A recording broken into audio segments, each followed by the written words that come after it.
प्रणाम आप सभी को। मेरा नाम रोशन है।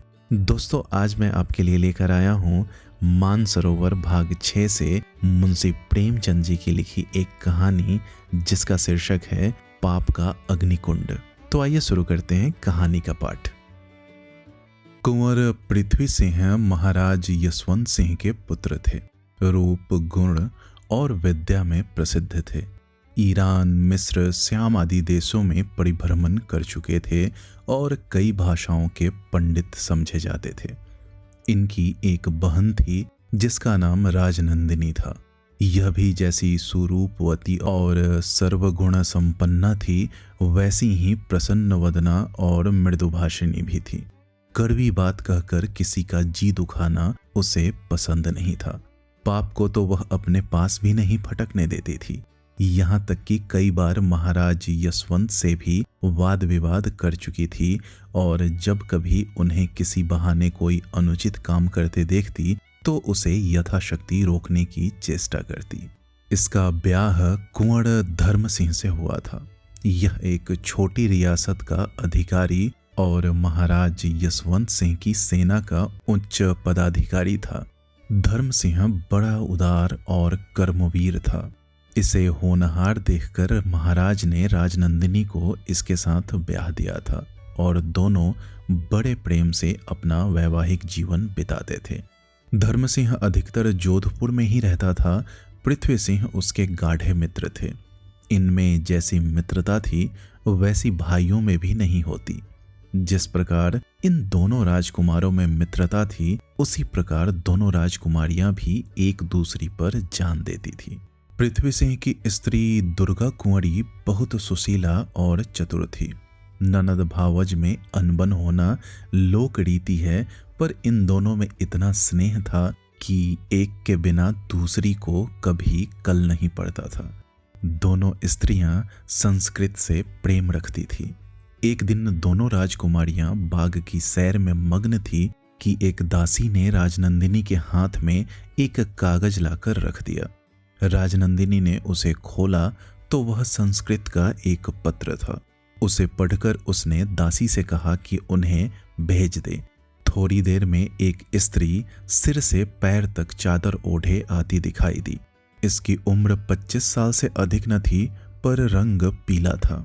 आंखें बड़ी और ओठ सूखे।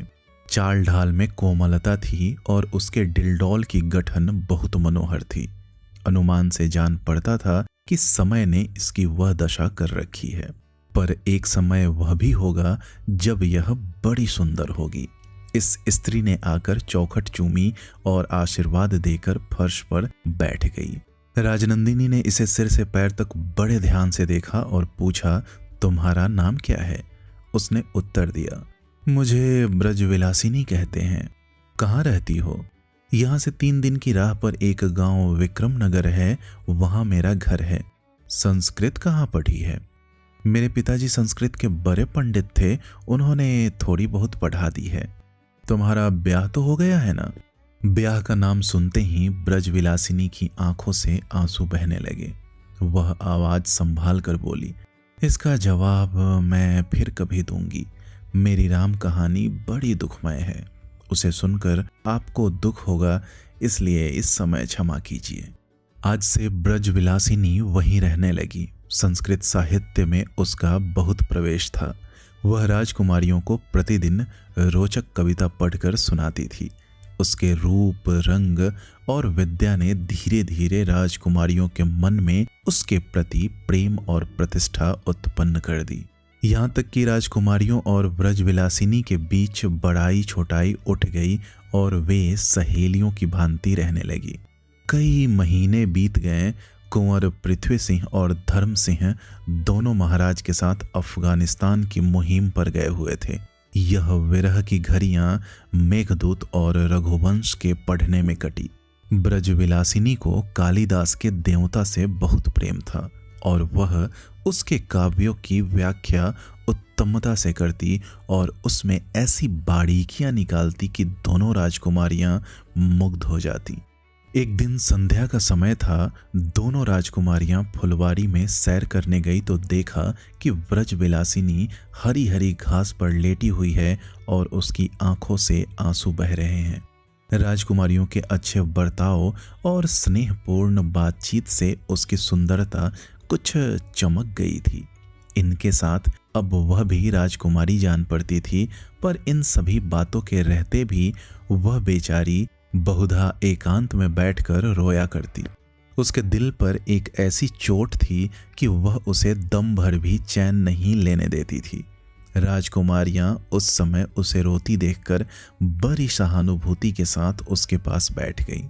राजनंदिनी ने उसका सिर अपनी जांघ पर रख लिया और उसके गुलाब से गालों को थपथपा कर कहा, सखी, तुम अपने दिल का हाल हमें न बताओगी? क्या अब भी हम गैर हैं? तुम्हारा यूं अकेले दुख की आग में जलना हमसे नहीं देखा जाता। ब्रजविलासिनी आवाज संभाल कर बोली, बहन, मैं अभागिनी हूं, मेरा हाल मत सुनो। राजनंदिनी, अगर बुरा न मानो तो एक बात पूछूं? ब्रजविलासिनी, क्या कहो? राजनंदिनी, वही जो मैंने पहले दिन पूछा था, तुम्हारा ब्याह हुआ है कि नहीं? ब्रजविलासिनी, इसका जवाब मैं क्या दूं, अभी नहीं हुआ। राजनंदिनी बोली, क्या किसी का प्रेम बाण हृदय में चुभा हुआ है? ब्रजविलासिनी, नहीं बहन, ईश्वर जानता है। राजनंदिनी, तो इतनी उदास क्यों रहती हो? क्या प्रेम का आनंद उठाने को जी चाहता है? ब्रजविलासिनी, नहीं नहीं, दुख के सिवा मन में प्रेम का स्थान ही नहीं। राजनंदिनी, हम प्रेम का स्थान पैदा कर देंगी। ब्रजविलासिनी इशारा समझ गई और बोली, बहन, इन बातों की चर्चा न करो। राजनंदिनी, मैं अब तुम्हारा ब्याह रचाऊंगी। दीवान जयचंद को तुमने देखा है? ब्रजविलासिनी आंखों में आंसू भरकर बोली, राजकुमारी, मैं व्रत धारिणी हूं और अपने व्रत को पूरा करना ही मेरे जीवन का उद्देश्य है। प्रण को निभाने के लिए मैं जीती हूं, नहीं तो मैंने ऐसी आफतें झेली है कि जीने की इच्छा अब नहीं रही। मेरे बाप विक्रमनगर के जागीरदार थे। मेरे सिवा उनके कोई संतान न थी। वे मुझे प्राणों से अधिक प्यार करते थे। मेरे ही लिए उन्होंने बरसों संस्कृत साहित्य पढ़ा था। युद्ध विद्या में वे बड़े निपुण थे और कई बार लड़ाइयों पड़ गए थे। एक दिन गोधूली बेला में जब गाय जंगल से लौट रही थी, मैं अपने द्वार पर खड़ी थी। इतने में एक जवान बाकी पगड़ी बांधे, हथियार सजाए झूमता आता दिखाई दिया। मेरी प्यारी मोहिनी इस समय जंगल से लौटी थी और उसका बच्चा इधर खिलौले कर रहा था। संयोगवश बच्चा उस नौजवान से टकरा गया। गाय उस आदमी पर झपटी। राजपूत बड़ा साहसी था। उसने शायद सोचा कि भागता हूं तो कलंक का टीका लगता है। तुरंत तलवार म्यान से खींच ली और वह गाय पर झपटा। गाय झल्लाई हुई तो थी ही, कुछ भी न डरी। मेरी आंखों के सामने उस राजपूत ने उस प्यारी गाय को जान से मार डाला। देखते देखते सैकड़ों आदमी जमा हो गए और उसको टेढ़ी सीधी सुनाने लगे। इतने में पिताजी भी आ गए। वे संध्या करने गए थे।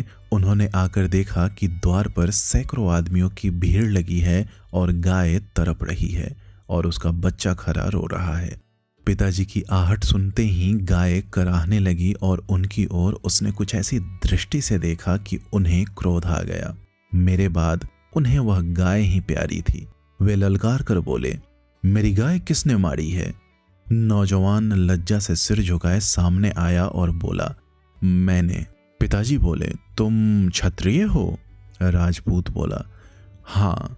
पिताजी बोले, तो किसी क्षत्रिय से हाथ मिलाते? राजपूत का चेहरा तमतमा गया। बोला, कोई क्षत्रिय सामने आ जाए। हजारों आदमी खड़े थे पर किसी का साहस न हुआ कि उस राजपूत का सामना करे। यह देखकर पिताजी ने तलवार खींच ली और वे उस पर टूट पड़े। उसने भी तलवार निकाल ली और दोनों आदमियों में तलवारें चलने लगी। पिताजी बूढ़े थे, सीने पर जख्म गहरा लगा, गिर पड़े। उठाकर लोग घर लाए। उनका चेहरा पीला पड़ गया था और उनकी आंखों से चिंगारियां निकल रही थी। मैं रोती हुई उनके सामने आई। मुझे देखते ही उन्होंने सब आदमियों को वहां से हट जाने का संकेत दिया। जब मैं और पिताजी अकेले रह गए तो वे बोले, बेटी तुम राजपूतानी हो? मैंने कहा, जी हाँ। पिताजी बोले, राजपूत बात के धनी होते हैं? मैं बोली, जी हाँ। पिताजी बोले, इस राजपूत ने मेरी गाय की जान ली है, इसका बदला तुम्हें लेना होगा। मैंने कहा, आपकी आज्ञा का पालन करूंगी। पिताजी बोले, अगर मेरा बेटा जीता होता तो मैं यह बोझ तुम्हारी गर्दन पर न रखता। मैंने कहा, आपकी जो कुछ आज्ञा होगी मैं सिर आंखों से पूरी करूंगी। पिताजी बोले, तुम प्रतिज्ञा करती हो? मैं बोली, जी हाँ। पिताजी ने कहा, इस प्रतिज्ञा को पूरा कर दिखाओगी? फिर मैं बोली, जहां तक मेरा वश चलेगा मैं निश्चय यह प्रतिज्ञा पूरी करूंगी। पिताजी ने कहा, यह मेरी तलवार लो, जब तक तुम यह तलवार उस राजपूत के कलेजे में न भोंक दो तब तक भोग विलास न करना। यह कहते कहते पिताजी के प्राण निकल गए। मैं उसी दिन से तलवार को कपड़े में छिपाए उस नौजवान राजपूत की तलाश में घूमने लगी। वर्षों बीत गए। मैं कभी बस्तियों में जाती, कभी पहाड़ों जंगलों की खाक छानती, पर उस नौजवान का कहीं पता न मिलता। एक दिन बैठी हुई अपने फूटे भाग पर रो रही थी कि वही नौजवान आदमी आता हुआ दिखाई दिया। मुझे देखकर उसने पूछा, तू कौन है? मैंने कहा, मैं दुखिया ब्राह्मणी हूँ, आप मुझ पर दया कीजिए और मुझे कुछ खाने को दीजिए। राजपूत ने कहा, अच्छा मेरे साथ आ। मैं उठ खड़ी हुई। वह आदमी बेसुध था। मैंने बिजली की तरह लपक कर कपड़ों में से तलवार निकाली और उसके सीने में भोंक दी। इतने में कई आदमी आते दिखाई पड़े। मैं तलवार छोड़कर भागी। 3 वर्ष तक पहाड़ों और जंगलों में छिपी रही। बार बार जी में आया कि कहीं डूब मरूं, पर जान बड़ी प्यारी होती है। न जाने क्या क्या मुसीबतें और कठिनाइयां भोगनी हैं, जिनको भोगने को अभी तक जीती हूँ। अंत में जब जंगल में रहते रहते जी उकता गया तो जोधपुर चली आई। यहाँ आपकी दयालुता की चर्चा सुनी, आपकी सेवा में आ पहुंची और तब से आपकी कृपा से मैं आराम से जीवन बिता रही हूँ। यही मेरी राम कहानी है। राजनंदिनी ने लंबी सांस लेकर कहा, दुनिया में कैसे कैसे लोग भरे हुए हैं। खैर तुम्हारी तलवार ने उसका काम तो तमाम कर दिया। ब्रजविलासिनी बोली, कहाँ बहन, वह बच गया। जख्म ओछा पड़ा था। उसी शक्ल के एक नौजवान राजपूत को मैंने जंगल में शिकार खेलते देखा था। नहीं मालूम वह था या और कोई। शक्ल बिल्कुल मिलती थी। कई महीने बीत गए। राजकुमारियों ने जब से ब्रजविलासिनी की राम कहानी सुनी है और उसके साथ वे और भी प्रेम और सहानुभूति का बर्ताव करने लगी हैं। पहले बिना संकोच कभी कभी छेड़छाड़ हो जाती थी, पर अब दोनों हरदम उसका दिल बहलाया करती हैं। एक दिन बादल घिरे हुए थे। राजनंदिनी ने कहा, आज बिहारी लाल की सतसई सुनने को जी चाहता है। वर्षा ऋतु पर उसमें बहुत अच्छे दोहे हैं। दुर्गा कुंवरी बोली, बड़ी अनमोल पुस्तक है। सखी, तुम्हारी बगल में जो अलमारी रखी है उसी में वह पुस्तक है, जरा निकालना। ब्रजविलासिनी ने पुस्तक उतारी और उसका पहला पृष्ठ खोला था कि उसके हाथ से पुस्तक छूटकर गिर पड़ी। उसके पहले पृष्ठ पर एक तस्वीर लगी हुई थी। वह उसी निर्दय युवक की तस्वीर थी जो उसके बाप का हत्यारा था। ब्रजविलासिनी की आंखें लाल हो गई। त्योरी पर बल पड़ गए। अपनी प्रतिज्ञा याद आ गई, पर उसके साथ ही यह विचार उत्पन्न हुआ कि इस आदमी का चित्र यहाँ कैसे आया और इसका इन राजकुमारियों से क्या संबंध है। कहीं ऐसा न हो कि मुझे इतना कृतज्ञ होकर अपनी प्रतिज्ञा तोड़नी पड़े। राजनंदिनी ने उसकी सूरत देखकर कहा, सखी क्या बात है, यह क्रोध क्यों? ब्रजविलासिनी ने सावधानी से कहा, कुछ नहीं, न जाने क्यों चक्कर आ गया था। आज से ब्रजविलासिनी के मन में एक और चिंता उत्पन्न हुई। क्या मुझे राजकुमारियों का कृतज्ञ होकर अपना प्रण तोड़ना पड़ेगा?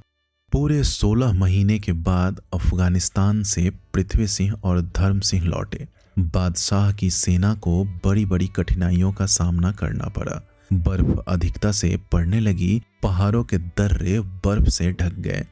आने जाने के रास्ते बंद हो गए। रसद के सामान कम मिलने लगे, सिपाही भूखों मरने लगे। अब अफगानों ने समय पाकर रात को छापे मारने शुरू किए। आखिर शहजादे मुहिउद्दीन को हिम्मत हार कर लौटना पड़ा। दोनों राजकुमार ज्यों-ज्यों जोधपुर के निकट पहुंचते थे, उत्कंठा से उनके मन उमड़ जाते थे। इतने दिनों के वियोग के बाद फिर भेंट होगी, मिलने की तृष्णा बढ़ती जाती थी। रात दिन मंजिल काटते चले आते हैं, न थकावट मालूम होती है न मांदगी। दोनों घायल हो रहे हैं, पर फिर भी मिलने की खुशी में जख्मों की तकलीफ भूले हुए हैं। पृथ्वी सिंह दुर्गा कुंवरी के लिए एक अफगानी कटार लाए हैं। धर्म सिंह ने राजनंदिनी के लिए कश्मीर का एक बहुमूल्य शाल जोड़ा मोल लिया है। दोनों के दिल उमंग से भरे हुए हैं। राजकुमारियों ने जब सुना कि दोनों वीर वापस आते हैं तो वे फूले अंगों न समाई। श्रृंगार किया जाने लगा, दोनों मोतियों से भरी जाने लगी, उनके चेहरे खुशी से दमकने लगे। इतने दिनों के बिछोह के बाद फिर मिलाप होगा। खुशी आंखों से उबली पड़ती है, एक दूसरे को छेड़ती हैं और खुश होकर गले मिलती हैं। अगहन का महीना था, बरगद की डालियों में मूंगे के दाने लगे हुए थे। जोधपुर के किले से सलामियों की घनगरज आवाजें आने लगी। सारे नगर में धूम मच गई कि कुंवर पृथ्वी सिंह सकुशल अफगानिस्तान से लौट आए। दोनों राजकुमारियां थाली में आरती के सामान लिए दरवाजे पर खड़ी थी। पृथ्वी सिंह दरबारियों के मुजरे लेते हुए महल में आए। दुर्गा कुंवरी ने आरती उतारी और दोनों एक दूसरे को देखकर खुश हो गए। धर्म सिंह भी प्रसन्नता से ऐंठते हुए अपने महल में पहुंचे, पर भीतर पैर रखने न पाए थे कि छींक हुई और बाईं आंख फड़कने लगी। राजनंदिनी आरती का थाल लेकर लपकी, पर उसका पैर फिसल गया और थाल हाथ से छूटकर गिर पड़ा। धर्म सिंह का माथा ठनका और राजनंदिनी का चेहरा पीला हो गया। यह अशगुन क्यों?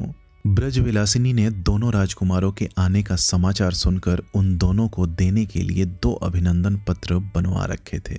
सवेरे जब कुंवर पृथ्वी सिंह संध्या आदि नित्य क्रिया से निपट कर बैठे तो वह उनके सामने आई और उसने एक सुंदर कूस की चंगेली में अभिनंदन पत्र रख दिया। पृथ्वी सिंह ने उसे प्रसन्नता से ले लिया।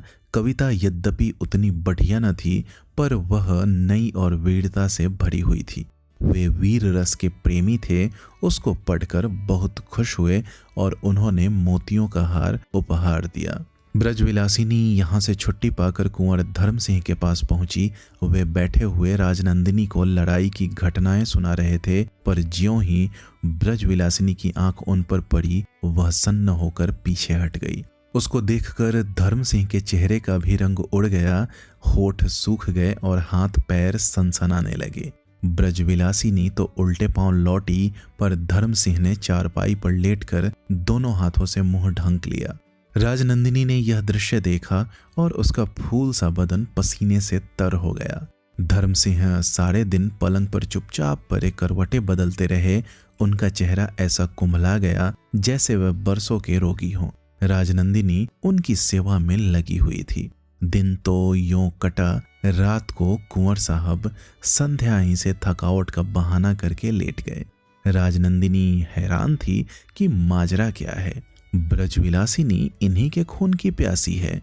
क्या यह संभव है कि मेरा प्यार, मेरा मुकुट धर्म सिंह ऐसा कठोर हो? नहीं नहीं, ऐसा नहीं हो सकता। वह यद्यपि चाहती है कि अपने भावों से उसके मन का बोझ हल्का करे, पर नहीं कर सकती। अंत को नींद ने उसको अपनी गोद में ले लिया। रात बहुत बीत गई है, आकाश में अंधेरा छा गया है। सारस की दुख से भरी बोली कभी कभी सुनाई दे जाती है और रह रहकर किले के संतरियों की आवाज कान में आ पड़ती है। राजनंदिनी की आंख एकाएक खुली तो उसने धर्म सिंह को पलंग पर न पाया। चिंता हुई, वह झट उठकर ब्रजविलासिनी के कमरे की ओर चली और दरवाजे पर खड़ी होकर भीतर की ओर देखने लगी। संदेह पूरा हो गया। क्या देखती है कि ब्रजविलासिनी हाथ में तेगा लिए खड़ी है और धर्म सिंह दोनों हाथ जोड़े उसके सामने दीनों की तरह घुटने टेके बैठे हैं। वह दृश्य देखते ही राजनंदिनी का खून सूख गया और उसके सिर में चक्कर आने लगा, पैर लड़खड़ाने लगे। जान पड़ता था कि गिरी जाती है। वह अपने कमरे में आई और मुंह ढककर लेट रही, पर उसकी आंखों से आंसू की एक बूंद भी न निकली। दूसरे दिन पृथ्वी सिंह बहुत सवेरे ही कुंवर धर्म सिंह के पास गए और मुस्कुराकर बोले, भैया मौसम बड़ा सुहावना है, शिकार खेलने चलते हो? धर्म सिंह बोले, हाँ चलो।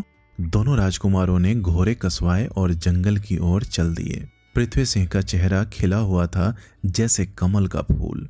एक एक अंग में तेजी और चुस्ती टपकी पड़ती थी, पर कुंवर धर्म सिंह का चेहरा मैला हो गया था, मानो बदन में जान ही नहीं है। पृथ्वी सिंह ने उन्हें कई बार छेड़ा, पर जब देखा कि वे बहुत दुखी हैं तो चुप हो गए। चलते चलते दोनों आदमी झील के किनारे पहुंचे। एकाएक धर्म सिंह ठिठके और बोले, मैंने आज रात को एक दृढ़ प्रतिज्ञा की है। यह कहते कहते उनकी आंखों में पानी आ गया। पृथ्वी सिंह ने घबराकर पूछा, कैसी प्रतिज्ञा? तुमने ब्रजविलासिनी का हाल सुना है? मैंने प्रतिज्ञा की है कि जिस आदमी ने उसके बाप को मारा है उसे भी जहन्नुम पहुंचा दूं। तुमने सचमुच वीर प्रतिज्ञा की है? हाँ, यदि मैं पूरी कर सकूं। तुम्हारे विचार में ऐसा आदमी मारने योग्य है या नहीं? पृथ्वी सिंह बोले, ऐसे निर्दयी की गर्दन गुट्ठल छुरी से काटनी चाहिए। धर्म सिंह बोले, बेशक यही मेरा भी विचार है। यदि मैं किसी कारण यह काम न कर सकूं तो तुम मेरी प्रतिज्ञा पूरी कर दोगे? पृथ्वी सिंह बोले, बड़ी खुशी से। उसे पहचानते हो ना? धर्म सिंह बोले, हाँ अच्छी तरह। फिर पृथ्वी सिंह बोले, तो अच्छा होगा यह काम मुझको ही करने दो, तुम्हें शायद उस पर दया आ जाए। बहुत अच्छा, पर यह याद रखो कि वह आदमी बड़ा भाग्यशाली है, कई बार मौत के मुंह से बचकर निकला है। क्या आश्चर्य है कि तुमको भी उस पर दया आ जाए, इसलिए तुम प्रतिज्ञा करो कि उसे जरूर जहन्नुम पहुंचाओगे। पृथ्वी सिंह बोले, मैं दुर्गा की शपथ खाकर कहता हूं कि उस आदमी को अवश्य मारूंगा। धर्म सिंह ने कहा, बस तो हम दोनों मिलकर कार्य सिद्ध कर लेंगे। तुम अपनी प्रतिज्ञा पर दृढ़ रहोगे ना? पृथ्वी सिंह बोले, क्यों, क्या मैं सिपाही नहीं हूं? एक बार जो प्रतिज्ञा की समझ लो वह पूरी करूंगा, चाहे इसमें अपनी जान ही क्यों न चली जाए। धर्म सिंह, सब अवस्थाओं में? पृथ्वी सिंह, हाँ सब अवस्थाओं में। धर्म सिंह, यदि वह तुम्हारा कोई बंधु हो तो? पृथ्वी सिंह ने धर्म सिंह को विचारपूर्वक देखकर कहा, कोई बंधु हो तो? धर्म सिंह बोले, हाँ संभव है कि तुम्हारा कोई नातेदार हो। पृथ्वी सिंह जोश में बोले, कोई हो, यदि मेरा भाई भी हो तो भी मैं जीता चुनवा दूं। धर्म सिंह घोड़े से उतर पड़े। उनका चेहरा उतरा हुआ था और ओठ कांप रहे थे। उन्होंने कमर से तेगा खोलकर जमीन पर रख दिया और पृथ्वी सिंह को ललकार कर कहा, पृथ्वी सिंह तैयार हो जाओ, वह दुष्ट मिल गया। पृथ्वी सिंह ने चौंक कर इधर उधर देखा तो धर्म सिंह के सिवाय और कोई दिखाई न दिया। धर्म सिंह बोले, तेगा खींचो। पृथ्वी सिंह, मैंने उसे नहीं देखा। धर्म सिंह, वह तुम्हारे सामने खड़ा है, वह दुष्ट कुकर्मी धर्म सिंह ही है। पृथ्वी सिंह घबरा कर बोले, तुम? मैं? फिर धर्म सिंह ने टोकते हुए कहा, राजपूत अपनी प्रतिज्ञा पूरी करो। इतना सुनते ही पृथ्वी सिंह ने बिजली की तरह अपने कमर से तेगा खींच लिया और उसे धर्म सिंह के सीने में चुभा दिया। मूठ तक तेगा चुभ गया, खून का फव्वारा बह निकला। धर्म सिंह जमीन पर गिरकर धीरे से बोले, पृथ्वी सिंह, मैं तुम्हारा बहुत कृतज्ञ हूं। तुम सच्चे वीर हो। तुमने पुरुष का कर्तव्य पुरुष की भांति पालन किया। पृथ्वी सिंह यह सुनकर जमीन पर बैठ गए और रोने लगे। अब राजनंदिनी सती होने जा रही है। उसने 16 श्रृंगार किए हैं और मांग मोतियों से भरवाई है। कलाई में सुहाग का कंगन है, पैरों में महावर लगाई है और लाल चुनरी ओढ़ी है। उसके अंग से सुगंधी उड़ रही है, क्योंकि आज वह सती होने जाती है। राजनंदिनी का चेहरा सूर्य की भांति प्रकाशमान है। उसकी ओर देखने से आंखों में चकाचौंध लग जाती है। प्रेम मद से उसका रोआ रोआ मस्त हो गया है। उसकी आंखों से अलौकिक प्रकाश निकल रहा है।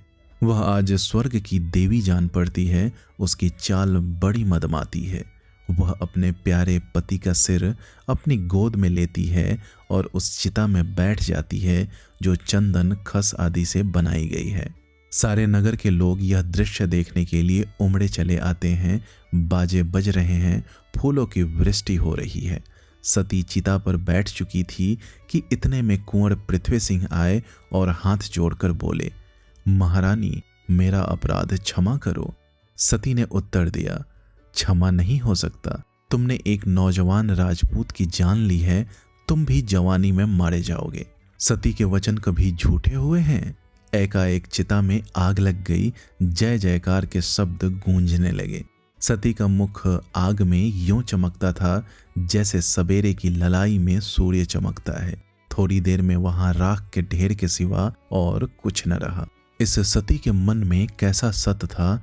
परसों जब उसने ब्रज विलासिनी को झिझक कर धर्म सिंह के सामने जाते देखा था, उसी समय से उसके दिल में संदेह हो गया था। पर जब रात को उसने देखा कि मेरा पति इसी स्त्री के सामने दुखिया की तरह बैठा हुआ है, तब वह संदेह निश्चय की सीमा तक पहुंच गया और यही निश्चय अपने साथ सत लेता आया था। सवेरे जब धर्म सिंह उठे तब राजनंदिनी ने कहा था कि मैं ब्रज विलासिनी के शत्रु का सिर चाहती हूं, तुम्हें लाना होगा। और ऐसा ही हुआ। अपने सती होने के सब कारण राजनंदिनी ने जानबूझकर पैदा किए थे, क्योंकि उसके मन में सत था। पाप की आग कैसे तेज होती है। एक पाप ने कितनी जाने ली। राजवंश के 2 राजकुमार और 2 कुमारियां देखते देखते इस अग्निकुंड में स्वाहा हो गईं। सती का वचन सच हुआ। 7 ही सप्ताह के भीतर पृथ्वी सिंह दिल्ली में कत्ल किए गए और दुर्गा कुमारी सती हो गई।